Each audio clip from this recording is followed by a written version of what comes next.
Hello, All everybody. right. We're ready. Yeah. Okay. Ooh. Oops, sorry about that. I'm just making sure you guys.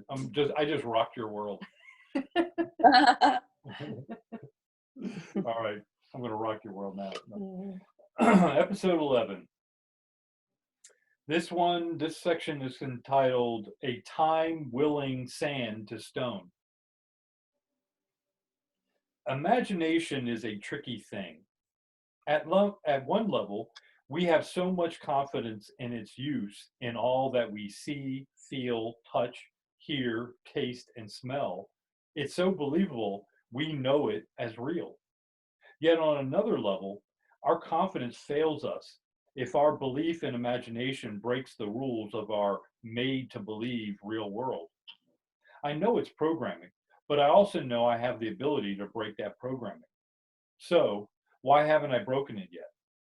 In the movie The Matrix, the character Cypher is in the Matrix, sitting at a table in a fancy restaurant with Agent Smith, working out a deal to be plugged back into the Matrix. He's chewing on a piece of steak and says, "You know, I know this steak doesn't exist. I know that when I put it in my mouth, the Matrix is telling my brain that it is juicy and delicious. After 9 years, you know what I realize? Ignorance is bliss. My blissful ignorance has lost its bliss, but retains its ignorance to break the code. Knowing none of this is real doesn't do it. So obviously, there's something else to ignorance's hold on bliss. As I just, as I just, oh, am I just afraid of what happens when I break out of the rules that hold this world together? Like Neo in The Matrix, fails to leap from one tall building to another in his first attempt. But later in the movie, he's stopping bullets and flying unassisted as fast as one. So what clicked in him to change that? I know it's just a movie, but the concept is appropriate. How do I live in a world with rules, break those rules, and yet stay living in that world with those rules? I need a way to break the programmed rules of this world on demand and still be able to live and enjoy things that abide by the rules. I'm not worried about others seeing me break the rules because they'll only see what their beliefs allow them to see.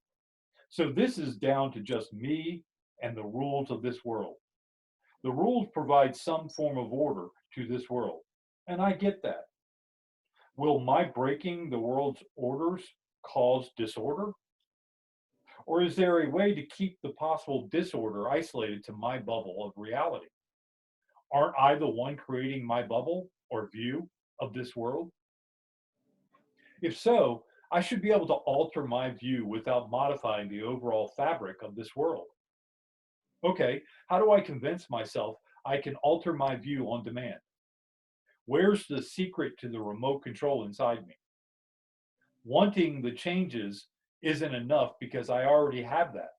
To elevate a want to having it requires intent to will it. And that starts with a decision to take action. By writing this down, doesn't that constitute a form of decision to take action? I think it does. So that leads me to ask, is my intent not strong enough? Or is it possible that my will does not include breaking the code? If so, why am I even focused on it, much less discussing it? This isn't my first time discussing it, so it's not some normal want languishing in my cabinet of wants. Must I first justify this want to have it? And if so, justify it against what? I already believe and expect it, as I've previously written, but I don't know it. So only lack the confidence to know it. What is that spark that bumps my confidence from expecting to knowing? Am I back to examining my intent and will? Okay, I can do that. Mm. Intent is the decision to pursue a want. I know I want to crack the code because I'm telling you about it. And isn't that also a sign of my decision to pursue, which is my intent? If I know that my intent is in place, then it's either a matter of the degree of my intent or it falls to my will? How do I evaluate the degree of my intent, and what is it measured against? Is it against my existing intent to abide by the rules of this world? If so, has that existing intent formed a barrier with my current perspective? If that is the case, the only way I know around it is by way of my imagination. But I've already used my imagination to write about poofing and blooping. So what is the catch? Is it possible that my intent merely knocks at the door to my will and my will says no or not yet? As soon as I wrote that, I felt a knowing that it was the latter, not yet. It's coming. It's just a matter of time. But isn't time just a construct? I think of time as a means to string out a sequence of events so that we can experience life between its gaps. If we think of the Big Bang as this world's mother of all explosions and only last as long as a typical explosion, somehow the benefactor who created this world slowed that explosion using time so that we could explore the sequence of events within the explosion, and we call that life. If you've ever seen a greatly slowed time lapse of an explosion, it's amazing. Terry, I need a little help here. Oh, and mind blowing what occurs in that sequence of events. To us on the outside, it looks like one big blast and then it's over. Imagine slowing the explosion down to where the blast took billions of years to occur and we could jump into it to explore. Well, our time is that slowing of the sequence of events. But I digress to how does this impact my intent and will? If my intent is in place and my will says not yet, where does that leave me? I guess one way to look at it is I have a bit more to experience and explore before that event. In the grand scheme of events, before that kicks off, there are things I will do now prior to breaking the code that are important enough to my will or the collective will to justify holding off that event because I may not be willing to do them after that event. I know how that sounds, but it holds true for each of you too. Just because you don't believe, expect, and know it yet doesn't mean I can't. My experience is to grasp the enormity of these ever growing possibilities and yet maintain some semblance of my own objectivity. Kind of like winning $100 trillion lottery and not blowing it all on frivolous things. I think Annie just smirked. How would coming into that kind of windfall change you? If you place importance on external things, it would make every external thing available to your beck and call. But what would that do to you internally? Would you separate yourself from everyone, hoard your stash, share it freely without much constraint, or be cognizant of the impacts you would now have on anyone you give or withhold from? Your windfall could bring out the best or worst in you and in those around you. I see this cracking of the code in the same light. Maybe this time I have now before that happens is my will's imposition on me to expand internally to be able to handle that windfall when it's time for that sequence to commence. If that's so, I am immensely grateful for this time to shore up my internal fortitude and prepare my countenance of the coming expansion to my perspective. I honestly don't know the full extent of what's coming, but I know it's huge. And I know my writing this manifesto is preparing me for it. How do I know? Because this material has been nonstop since I started, and I feel it preparing me and you who are watching and reading this with us for roles and experiences that are beyond anything we can currently imagine. I already feel changed by it, more open, more expansive, and more responsible for our future. But most of all, I feel humbled by the enormity of receiving such expansive information, and yet I also feel empowered to think big for our future and willing to play a role in its creation. I do know my will and intent are tied into that creation, as is yours when you are ready to know it. And if my will must tell me not yet for something I want for a higher purpose, then I'm willing that over my selfish want. That selfish want looks to external things instead of internal development. Again, back to winning the lottery, which cracking the code would be my equivalent. If I cracked the code tomorrow, would I be strong enough internally that my new abilities wouldn't weaken my character? But more than that, would I be developed enough internally to use that new ability for my highest good and that of the highest good of all? That is huge. If you woke up tomorrow morning and there was nothing you couldn't do, are you 100% positive you wouldn't do harm with that ability, even if you didn't mean to? I don't think any of us could be certain if it were to happen to us. So maybe it's our will that oversees our readiness, and we trust it to have our back when or if it grants the intent of our wants. I will go with that until I have further information and continue with my internal growth.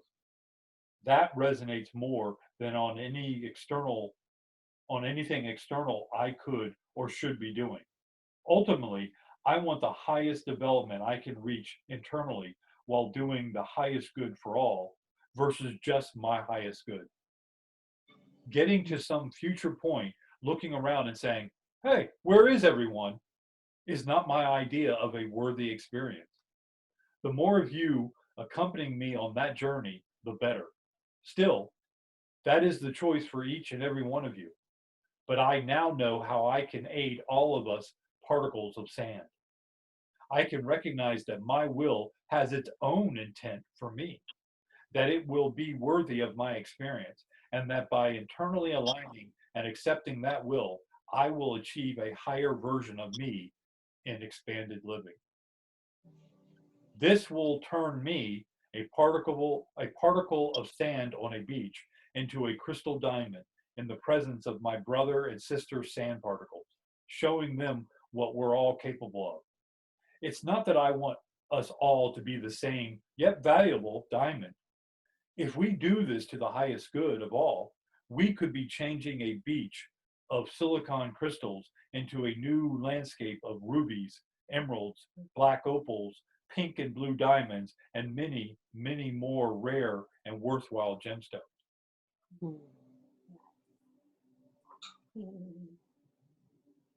Yeah, think about it. So all grains of sand were all rubies, diamonds. You know what I mean? I just pictured that in my head, a beach with just beautiful crystals all over it. Mm-hmm. Yep. And that's what we are. Yep. That's where I want to sail away to.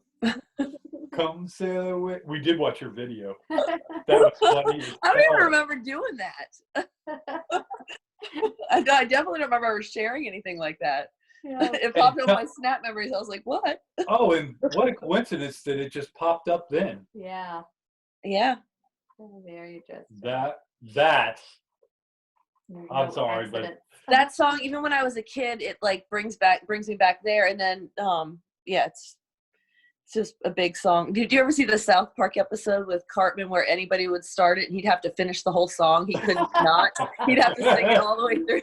It is addictive because the words are so easy. Yes, absolutely. Yep.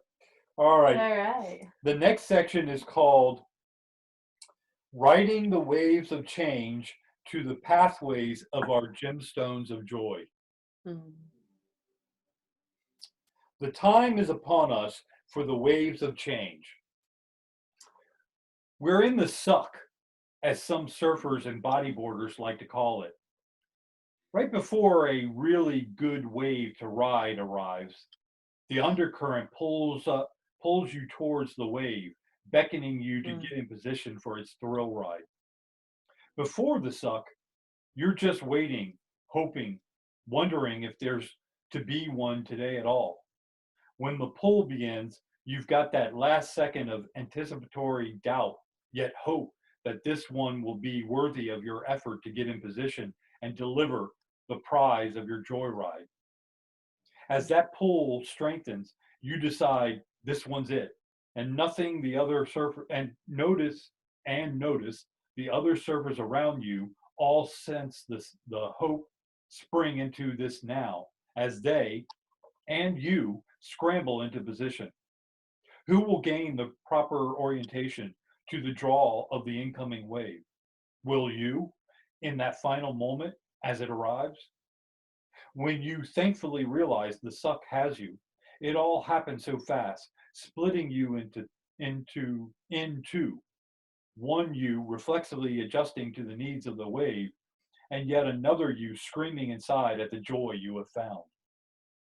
For those who miss the suck and those in the water, but not in it for this thrill, they're all left to struggle out of the way of the maker of joy and its partakers. What is this suck we're in? It's the final moment before the waves of change. For those not in it for the thrill or unwilling to surf, it will suck. For those who are, it's that seemingly frozen moment before the thrill. Which one are you will depend on your perspective. If you've oriented yourself to be a catcher of waves, your repositioning for the wave's arrival requires little effort. All others will struggle until they stop fighting the waves, accept these makers of joy, and become its partakers. You who are listening or reading these words, or have their own way of knowing, will be the surfers who showcase the option to partake in this joy. Your calm in the face of this change will entice others to inquire as to the source of your calm, which is your confidence in knowing this is not a time of our falling, but a moment of our rising.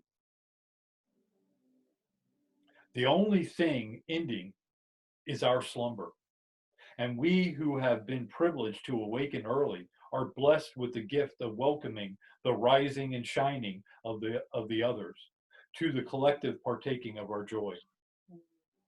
These waves of change will bring forth waves of opening minds and hearts, and you will be called to offer the aid of your guidance.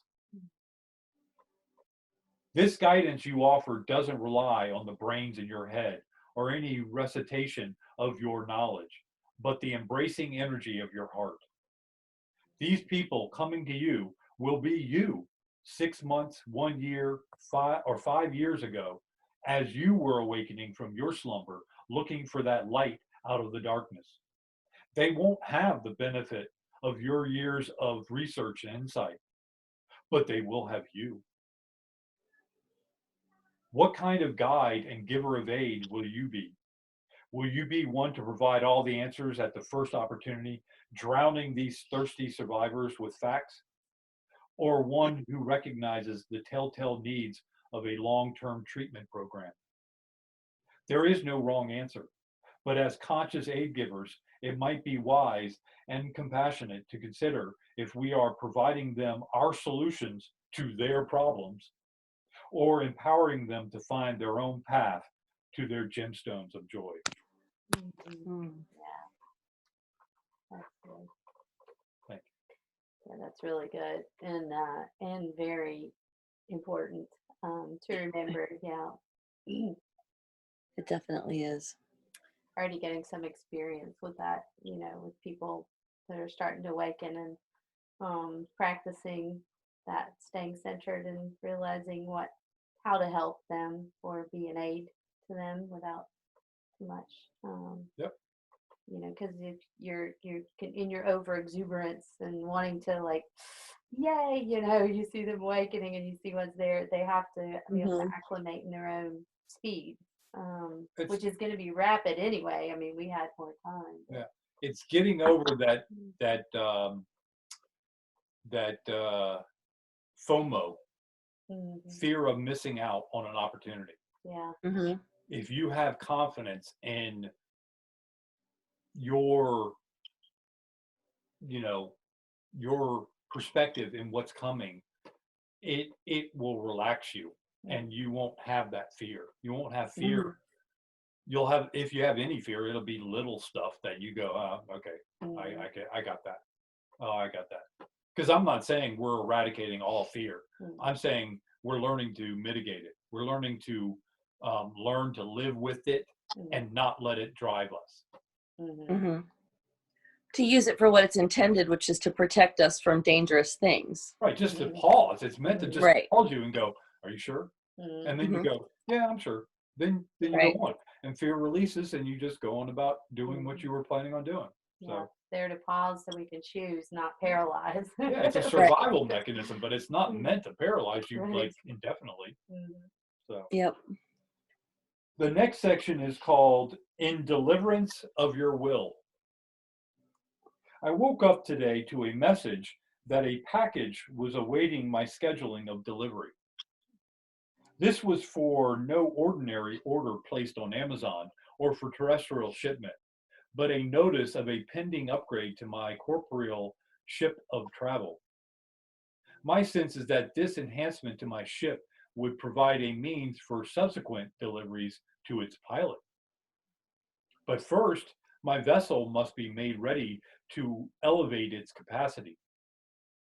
I take this to mean my body will undergo further physical alterations in preparation for the coming expansion of its pilot's capabilities.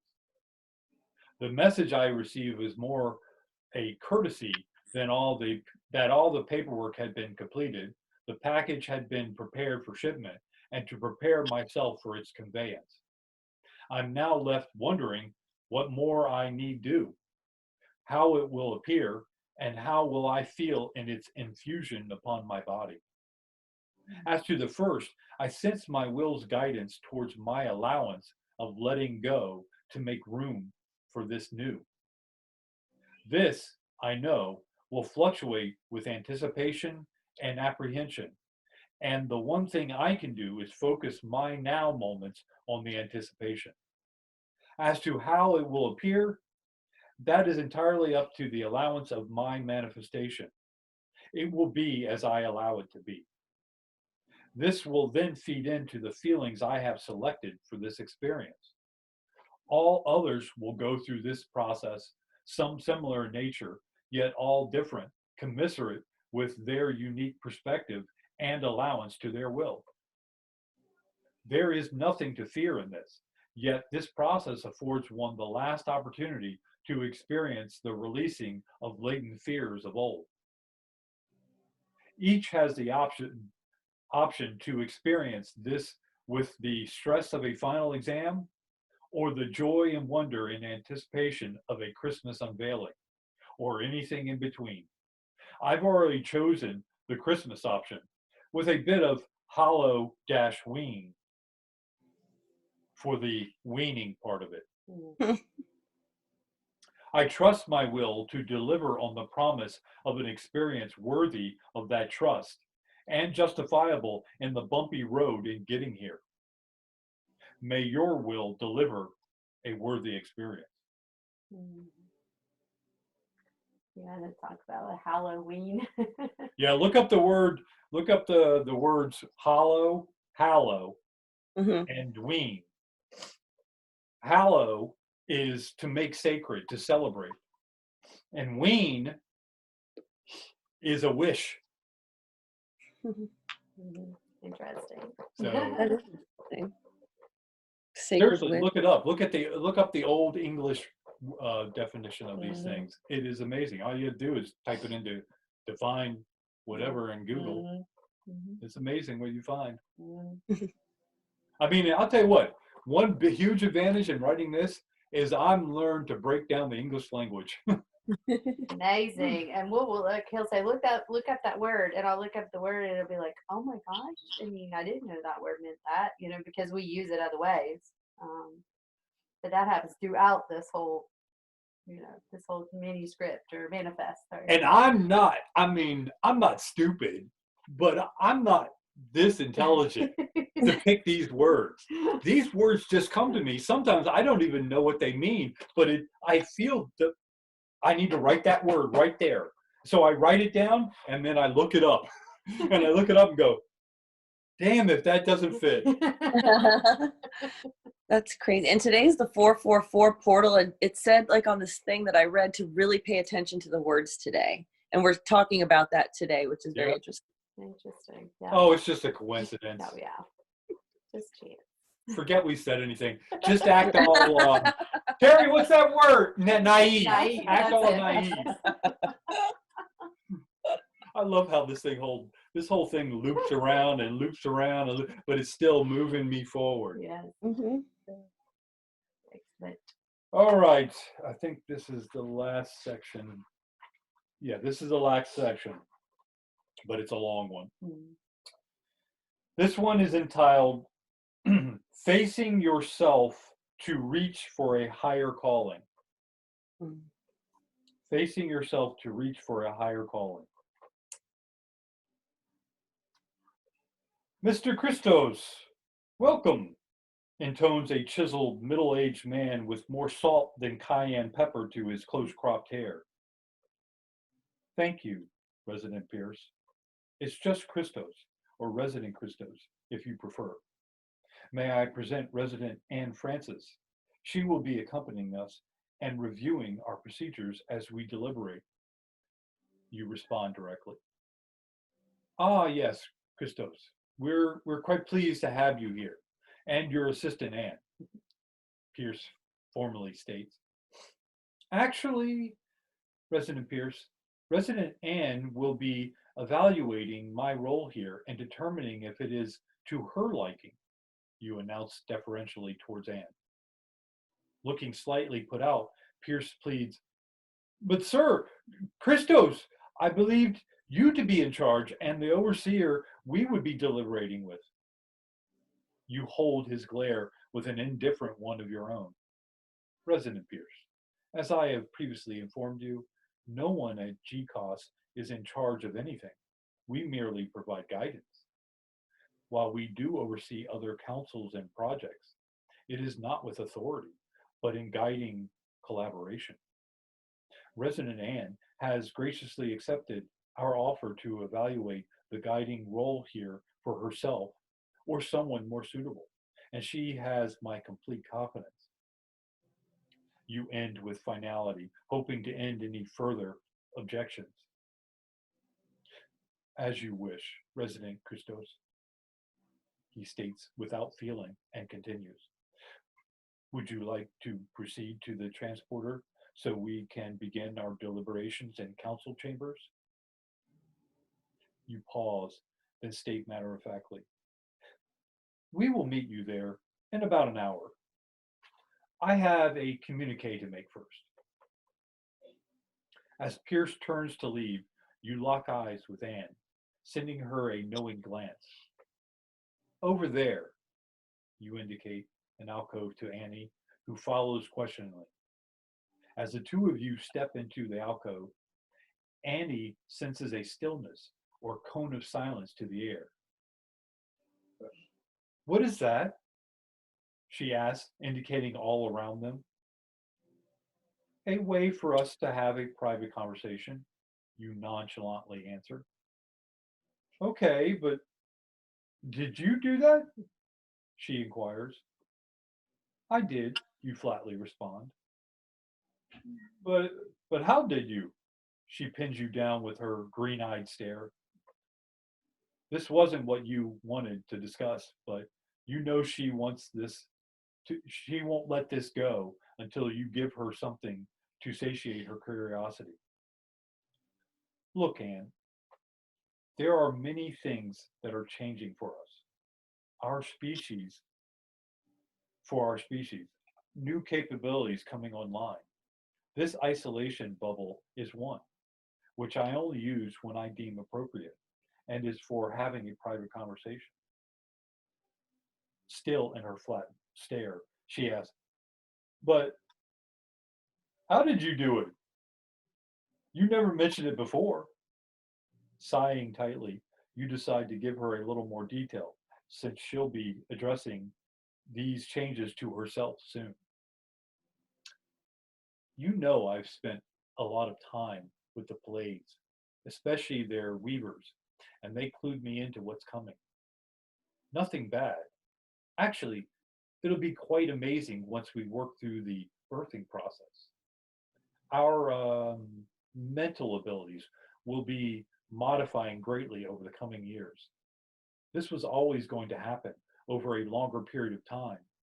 But seeing how we were suppressed for so long, it all got delayed, and now we're in the catch up phase to where we should have been. She interrupts. Catch up to what? How does it work? Putting yourself in her place, you elect to use some of your other abilities in anticipating her question.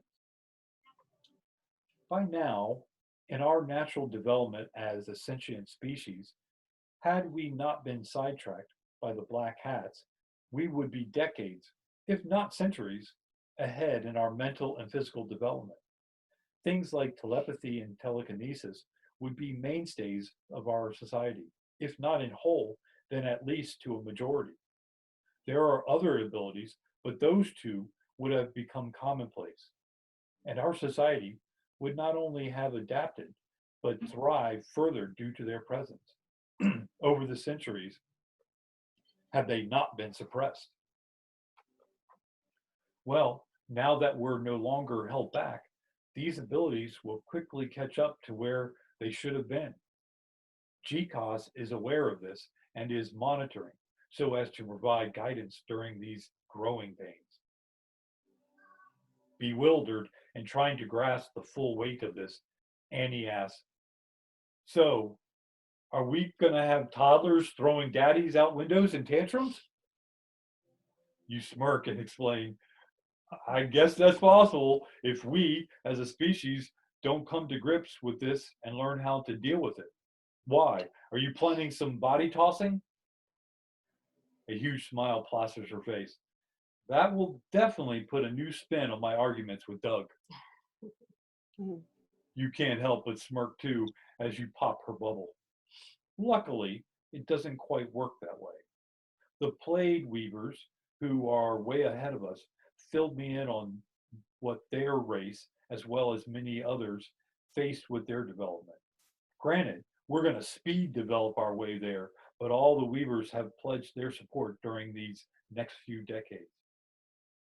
The big takeaway is that a jump in someone's abilities is typically preceded by inward development to be able to handle those abilities. Also, everyone, no matter their level of development, can begin learning how to manage their own bubble of space. That's what you felt when we entered this alcove. With a look of wonder on her face, she says, that is too cool. How do you do it? And how long will it take me to learn? I'm assuming you're going to teach me since you just told me about it. Otherwise, I may skip right past the inward mumbo jumbo and start tossing bodies. You frown a look of concern and ponder. Why do I feel I'm considering the training of my very own future tormentor? Learning to manage your bubble is fairly straightforward, Annie, but requires a lot of practice. In a few months, you should be good to go. As for the other abilities, training for those start at the first sign of their coming online. You can't really practice them without the ability present. You'll understand more as you work with the plates. Her face drains a bit of its color. Then she expresses her thoughts. Why can't you teach me? They make me feel so small. You sigh again. That's because they see right through you and your defenses. Yeah, I know, she admits. You shake your head and tell her, you, Annie, are hiding from yourself. And they make you see that when they're around. They don't do it for fun. Well, Valor does to practice his humor on us. But they know to truly come out from our suppression and expand our abilities, we must face ourselves so that we can't be taken for another ride. They will help help yourself by getting you to see what your hangups are. Once you accept their help, you'll wonder why you took so long to do it. Resigned, she states, I know, and I get it. It's not easy to sign up for their torture sessions, though. Nope, it's definitely not easy. But once you get past the initial shock of your transparency around them, they're the best therapy you can get until you have the confidence to do it for yourself. Even more resigned now, Annie states, I know, and I'm working up to it. Plus, if I want these expanded abilities, I'm assuming my inward expansion must come first. Speaking of which, what other abilities do you have? You roll your eyes, but answer, well, I can take over your mind and put you to sleep when you annoy me and wipe your memory that it ever happened. No, are you kidding me? Then why haven't you done it? You look straight at her and question, how do you know I haven't? She gawks at you and thought, son of a, tell me you're kidding. I'm kidding. That was a little velour humor. But that did happen to us under the programming of the old system. The good news is that by learning how to manage your own space, that risk is virtually eliminated, you admit. You're just trying to motivate me to meet with the Blades, she skeptically proclaims. Maybe, but it's true, you truthfully admit. Okay, I'll sign up for their torture sessions. But what else can you do? Show me something, I don't know, tangible that'll motivate me, she eagerly asks. You reach out your hand, palm up, and instruct, pick a color. Skeptically, she considers your request and then says, blue? In a blink, there's a blue crystal taking up space in your just empty palm. Annie gazes at it, then at you, her mouth agape, then back at the crystal. She reaches her hand to pick up the crystal, but pauses in wonder, then pokes the stone. She barely squeaks out, how? You feel her thrill permeating the air. It really is mind over matter. And you'll do it too when you're ready. Her hand still poised to pick up the stone, she wonders out loud. I see so much potential with this. But what if you finish her thought? Yeah, it could get quite chaotic if we aren't ready for it, Annie. It's an awesome responsibility and one I take seriously to prepare us. But like I said, this doesn't just turn on full bore without some inward expansion. The ones we know who can do it have established control over their emotions and have gained the insight to handle it responsibly. In fact, most of them have come to GCOS to take on more and want to be involved with preparing all the residents. So it's not the ones who can do it I'm concerned about. It's the ones who can't yet. Her mind going round and round, she nods.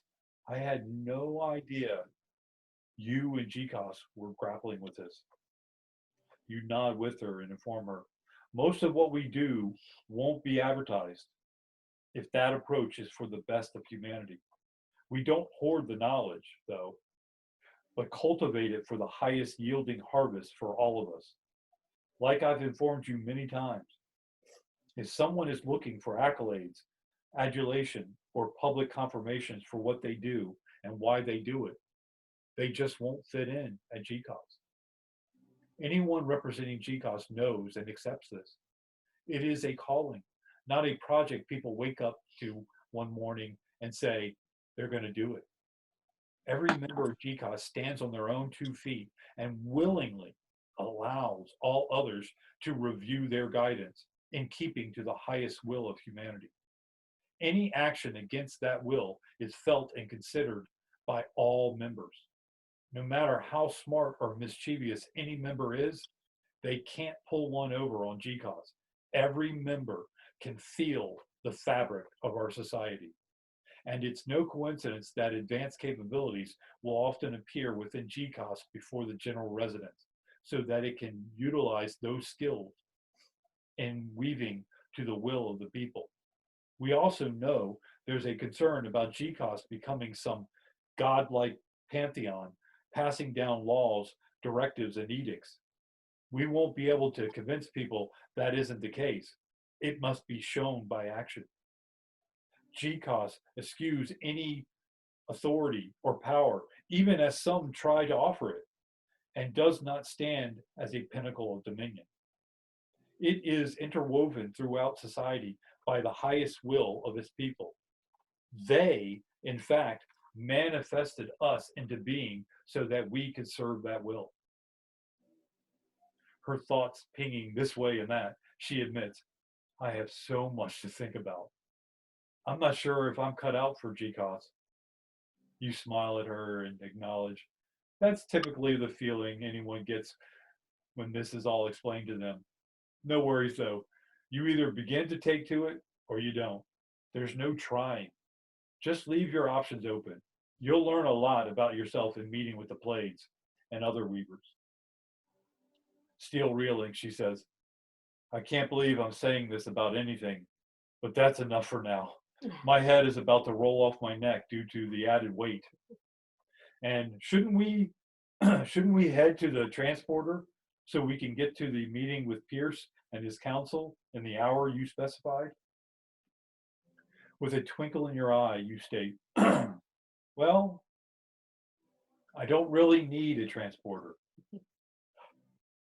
Mouth agape again, she questions, oh. But wait, I still do.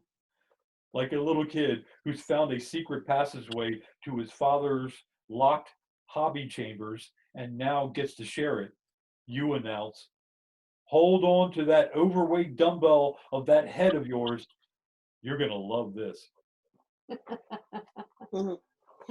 That's cool. I feel like I was sitting there watching them talk. Oh, nice. That's good.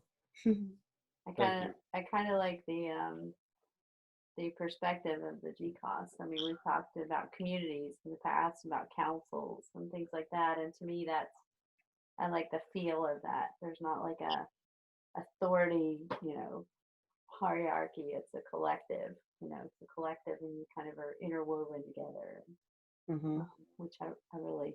Well, we all of us have weaving capabilities. Just like we all have capabilities to become a CEO, that doesn't mean we will.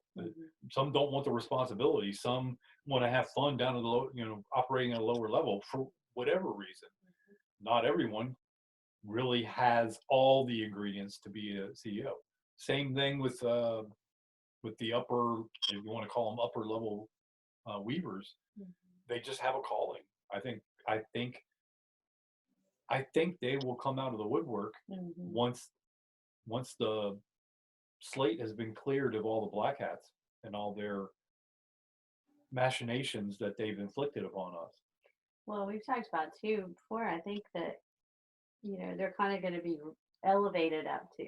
People will see and encourage that too. So it's not going to be something that they necessarily apply for. It's going to be they're going to raise up to it and either energetically be recognized by those that are in it or working at that level, or be elevated by the ones below. Well, like I said in the last one, the weavers they're not gonna do it. If it's all this responsibility and there's no benefit to them. Right. We all do stuff because it benefits others, but we also do it because it benefits us. Even giving makes us feel good. Well, same thing with the, all level of weavers. It's got to be worth their while. That doesn't mean they need to be, showered in accolades and money and fame and all that. In fact, most weavers kind of will push back on that. They just want to be appreciated at most. Just be appreciated. And to feel a sense of gratitude and accomplishment, because there has to be that kind of exchange. If it feels like they're just out everything's, depleting them, they're not gonna want to do it. Yeah. Mm-hmm. But I think like I said, once the slate is clear, I think weavers at all levels will start to come together and start weaving families and small groups and medium groups and large groups, huge gatherings coming together. Mm-hmm. And we're going to get away from big companies. I mean, I'm not saying we're not going to have big companies, but it's really big companies are just going to be made of little companies, and they want to maintain their flexibility. And we, the people, are going to be the same way. Don't get locked into one thing. Don't take one job and be locked in for 20 years. Take on that project, and you can leave it or stay as long as you want. Yeah, exactly. I think that's what we're going to go to, just so you can experience more, and you're not so locked into things. That's what I'm looking forward to. Yeah, the diversity and the experience and the freedom. We talked about communities, even styles of communities being somewhat different, people going to different communities. I mean, having that rather than being locked in and, like tied into that particular spot. Right. Yes. It sounds exciting. Oh, very exciting. The sky's the limit. I said the Literally. sky's the limit. I said literally. Not the limit. The sky's no limit. Actually, that's what I was going to say, is the sky is no limit. Exactly. Yep. Yeah. Just like time is money. I don't think time is money. We're learning that now from the last video we did. Time is not money. We're starting to realize that now. That's going to come, and we're going to start realizing the sky is no longer a limit. In fact, we're going to start realizing that the only limits are the ones we place on ourselves. Yeah, we talked about even in the 3D, we're finding out the limits aren't really limits. Right. Whether it be money or, production or whatever, the limits are only set by us, by humans. Otherwise, that's the truth. Very interesting. Yeah. Good deal. Thank you, babe. Thanks for sharing. Is this our first Saturday video? I think so. I think it is. Yeah. Cool. That felt pretty good. Yeah. I felt good reading it. I mean, it just kind of flowed out of me, and I liked it. I like the dialogue between Christos and Annie, and then Christos and others, because you really can see so many different things in that. It takes what if you were to Okay, list out. I'll do more of it. Okay. It would take a lot, but I know it's just my perspective, but it takes more to be able to think of all the pieces, and I want it to feel natural. I don't want it to feel all stilted. He told her this, she told him that. And it just feel like it's all stilted and unnatural. Yeah, but even what you told me today is you relaxed into it and let it flow through without trying to figure it out, and it was much easier. Yeah, as I was writing it yesterday and today,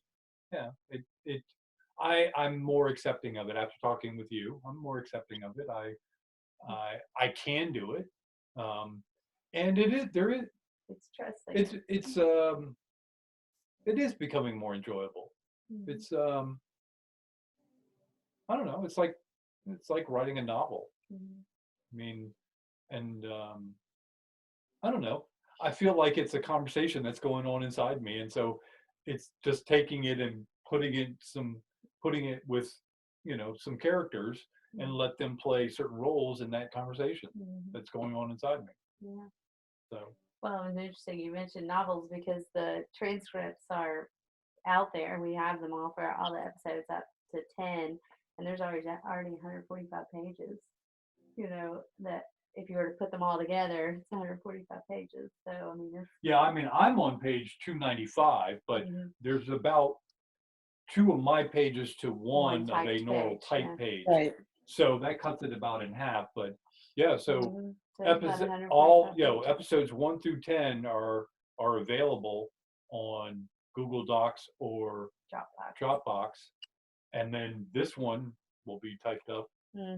Whenever. It's definitely different to read it than just to listen to it. Definitely, it activates you differently to read it. I believe. Yeah, definitely. I get that. joy of listening to it and then typing it while I'm reading it, Mm-hmm. and then sitting there reading it again, and it is very interesting. Every time I read it, Mm-hmm. you see different things, which is Yeah, and I went back and read episodes 1 through 7 to look for more typos and address the ones that you talked about. So that was, even then, reading again, I felt like I was reading someone else's book. Yeah. I felt like someone else had dropped this in my lap and said, "Hey, check this out." And so I started reading it. Yeah. And yeah, of course, it's familiar, but I still get into it. Before I knew, I mean, I was sitting in there thinking, okay, I'm just going to read episode 1 and 2. Before I know it, I'm on 6. Yeah, it's like you in.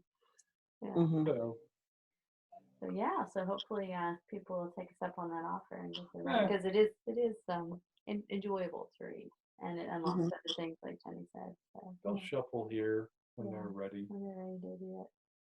Mm-hmm. Right now we get the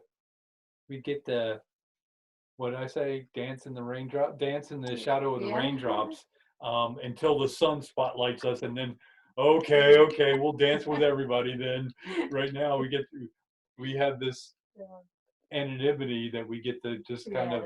It's just the 20 of us. Yeah, that's true. That get to kind of play in this energy right now. Yeah. I was thinking from this analogy, we're standing in the suck or waiting. Yeah. Right now, why do you think I wrote that? I feel right now we're in the suck. And it can either suck or you can partake of the joy. I choose joy. I'm going to choose joy myself too. Yeah, absolutely. Absolutely. All right. Was that all for today, or anything else to add? I think it's good. It feels good. All right. Bye, everybody.